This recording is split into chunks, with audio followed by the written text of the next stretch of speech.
Hello, welcome to another cast video. So this is a little series that I'm doing that I will link here and below if you want to get more in-depth details about that. Little warning, I am not a medical professional of any kind. I'm a person who had a surgical experience and I'm offering my insight and experiences on that. And also there is going to be a portion I'm going to be demonstrating my walking cast. And so there is going to be some portions of the video when I'm taking it on and off where you're going to see my foot and stuff like that. I will warn before that happens, but I know that feet aren't everybody's thing, so I will have that out there. My surgery was on my foot, so I'm not sponsored. So I'm going to do a quick little recap. I had a bunion removal surgery that also involved joint alignment and big toe alignment. I had that done June 23rd, 2022. Today is Saturday, August 6th, 2022. So I am towards the end of my recovery from that. If you want to see more of the middle during recovery, again, you can check out those videos I mentioned before. But I was in my recovery session. I had on a soft cast for the first 5 days. Then I had on 2 hard casts, so that's 3 casts total. Why 2? Because I needed to have the stitches taken off from the first one and x-rays done, so I had to get that done. I couldn't just go through with 1 cast. And now I have been issued a walking cast, and that's what the rest of this video is going to be all about and entailing. So this is my walking cast. It is called an air cast, and the reason why it's called that is because you can also see that it's air cast here, is that it has the little plastic pieces that are in here. These little parts, you push them in and that puffs up. And then you have these other smaller buttons on the side. When you push them, it deflates those little pockets of air and the little plastic parts. You can also see back here, they look like a little bit of bubble wrap that you can inflate and deflate as you need. I have been under the restrictions that if I want to stand up or walk, I am in the transition process of rebuilding the muscle. And when you first get your foot taken out of a hard cast after several weeks, your leg and foot do not look good. Okay, let me tell you, my ankle was smaller than my wrist. Very tiny, because you haven't been using it. Your muscles have kind of gone into atrophy from weeks, a month and a half of disuse. I wasn't allowed to put my foot flat at all. I was not allowed to drive. It was hard for me to leave my house. Again, if you want those details, check out the other videos. But the recovery is very long. So when you go through all that and you're not using your calf muscles, your ankle muscles, your foot muscles, or any of your joints at all, they do become lackadaisical to the point where they have to be rebuilt. And if you start going to the gym, you don't just start lifting up heavy weight. You start small and then you build up to heavier weights, which is what you got to do with your foot. You have to slowly rebuild your muscles. And I am allowed to take my foot, clearly I'm allowed to take my foot out of the walking cast and to shower and to go to sleep. This is very difficult. I will tell you, this is difficult to sleep in. I tried to take a nap wearing this once because I was like, oh, I don't plan on being asleep for very long. Just don't do that to yourself. So there is that. And again, your leg looks really bad when it comes out. It's very thin. There's no muscle. It's a weird color. It looks like the brown color that your leg is like ochre yellow and eggplant purple mixed together. It just looks weird, and the dead skin is disgusting. What I'm about to say is really gross, so you might want to skip over a couple seconds if you have a sensitive tummy. But my leg looked ashy from the buildup of dead skin, and when I went to go lift my leg, it looked like a heavy snowstorm. It was disgusting. And the doctor assured me that I could take a shower. I do still have to sit with a lawn chair. I can just have it facing in instead of out of the shower because, again, I can't get this wet. This still can't get wet, the foam and all that.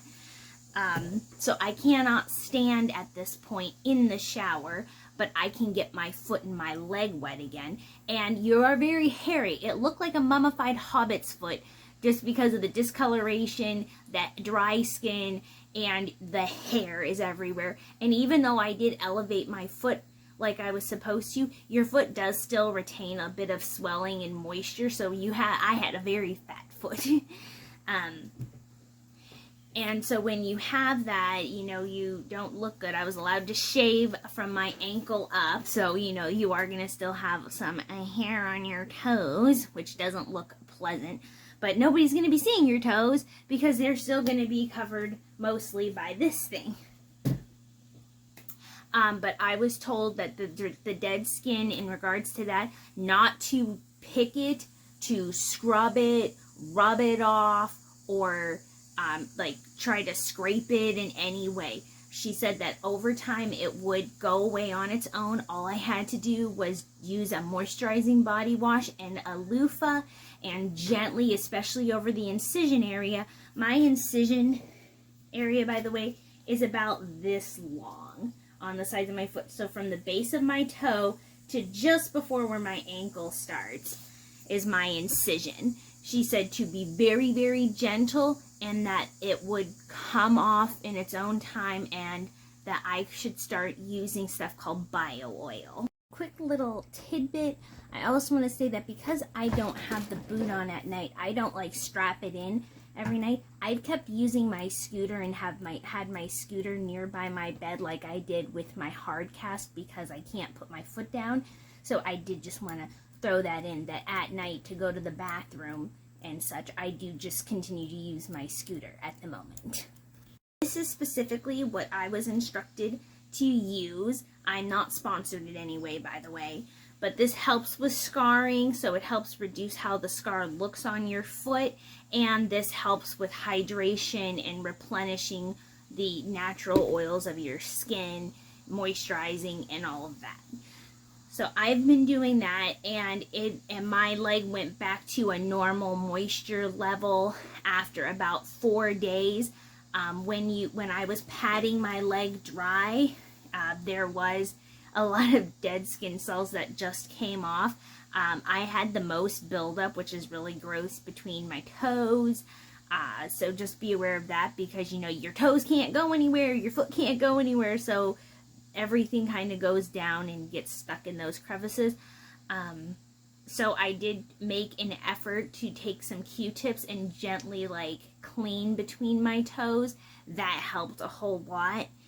But I was not trying to scrape, I was just trying to get those areas clean.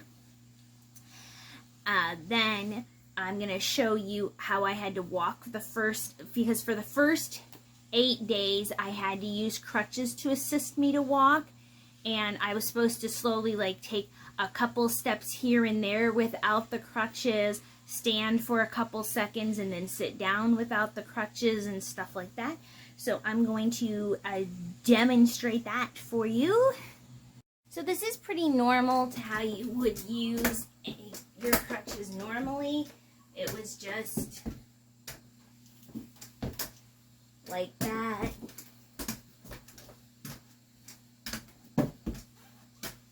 And then I slowly built up from there. I had to use those for 8 days, and after 10 days, I was allowed to start, because you have to slowly build up, you know, you get your foot back to using those muscles and joints again.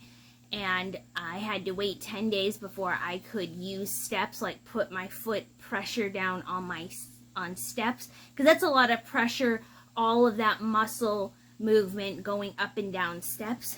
I do have to still hold on to railings. I'm a lot more cautious about going down because the size of the boot is really big compared to a normal shoe, and so it is a little awkward to go up and down the steps. Going up is much easier though.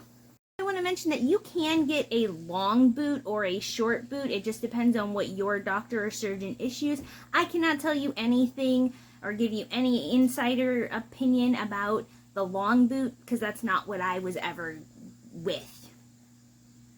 I'm about to go through the whole process of me putting my boot on and off, and just from the whole thing that I have to do. So there is going to be a little bit of my foot showing here, just so you know, so that's coming up. Warning, warning.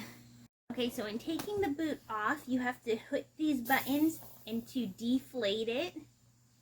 hold it until you're mostly sure that everything is out. And it doesn't matter which way you undo this, but then this comes off. There's some padding here, and there's Velcro at the bottom. Where it says air cast should always be at the top, so you can see like it follows the curve of your foot, leg, and ankle area. There's 2 Velcro areas. Again, the order doesn't matter. And then that's what the boot looks like open. And then you have the little stocking, and you have your foot wrap. So I take this off to put the bio oil on. I wait a few minutes, and then I wrap my foot back up. Every time I've had a cast, they've given me one of these socks. It's an extra layer of protection, I believe. So you want to make sure that that kind of covers up there. Fold around the top. This is really long, so I fold it up here too, just to where the cast is. Again, want to keep your toes covered. And so then you want to make sure that your foot, the heel of your foot, is right up against the back bottom part of this. So you want to make sure that that's really secure. And then they told me to get this one first. It doesn't matter what you do when you open it, but you want to make sure that this one is secure first, and then this one. Then you put this on, and the right way. And you want to do the bottom strap first, because that gives you a chance to adjust it a little bit if you need to. Then once that's where you need to be, you have these 2 little flaps at the top. I was told, and the pamphlet says, that it really doesn't matter. They can be in or out. It just depends on your comfort level. I just kind of let it do whatever it's going to do. If they're in, they're in. And you just want to make sure that it's pretty secure and tight. Then you keep it deflated when you're relaxing, but then you pump this, as you can see, and it will tighten around your ankle area, like right behind where you're next to your heel. And then right here on the sides is where you will feel this pump happen. And you get it so that it's snug but not hurting you, and that will help you walk and stand. Very first time that you stand or use your foot, or when you try to walk for the first time a little bit by yourself without the crutches, you do kind of have a baby giraffe moment. So you're a little wobbly and a bit unstable. You got to like refine your bearings. And if you're wondering what the inflation feels like around your foot, it's very similar to when you're getting your blood pressure done and they have the wrap around your arm and how that kind of feels. It feels like that. So you want to have, and again, you want it to be pretty stiff, I guess is the word. Because you want that security and support, because this is your support for your leg. It's being in place of your active, able muscles for the time being. Okay, so you can be up like you normally are. So if you're sitting down, once you're nice and puffed to your comfort level, it shouldn't hurt, it should just be snug. And so you can stand up normally, but I do have to kind of deliberately, because you know you do have this much bigger foot going on, so you have to kind of deliberately do a little bit more of a leg lift, so it kind of gives you like a limp sort of a thing, but otherwise I can walk pretty normally. No running or anything like that, and again I do need assistance like from the railing or a wall when going down the stairs. So you have that. If you are relaxing, like if you're in front of your computer for a while, or if you're watching TV, you deflate it, because otherwise having that squishing support can hurt a little bit. I don't like to fully deflate mine, just in case I have to get up and go to the bathroom. Otherwise I have to stop and repump, which, you know, isn't the worst thing. It's just one of those kind of things. I do not have any additional clearance for working out, because my right leg, my right calf, and those muscles aren't up to par with my left calf at all. And so I need to work on just using them, getting back into use and building them up. So I can't like hop on an elliptical or anything, not going for any runs. I have not been cleared for running, not cleared for long-term walking. After a while, a little while, like say half an hour, if I've been up for whatever reason, I do need to go back to resting. I can't just be on my feet continuously for hours, and there's something happening outside of the window that I'm in front of. So sorry about that. That's a loud sound. Anyway, I have to rest. I can't just go back to normal working things, and I have not been cleared for driving yet. I do have another appointment. When this goes up, it's going to be Monday, August 8th. So, hey, happy birthday to me. Woo. And on Tuesday, tomorrow, the 9th, I have another doctor's appointment, and they're going to take some more x-rays and see how that's going along. And then I get to be told if they think I need longer in the walking cast to continue to build up, like I'm not built up enough to go into sneakers, or if I can go into sneakers and whatever else happens from there. She said that just because I get approved for sneaker use doesn't mean normal use yet. It's just going to depend on the recovery. And again, all these things are going to be personal. I'm just sharing my experiences. Your age, your height, your weight, your other medical issues or non-issues do come into play. I'm going to be 32 today, but I did get this done when I was 31. So if you are a much younger person, like a younger athlete, that's a different scenario than somebody who's, 66 and has a bone issue.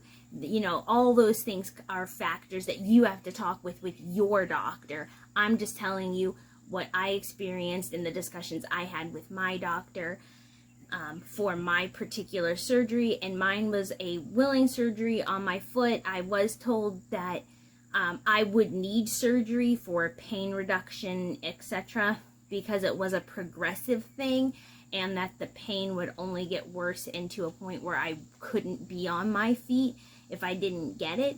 So I had the time and the means to be able to get the surgery, and so I did.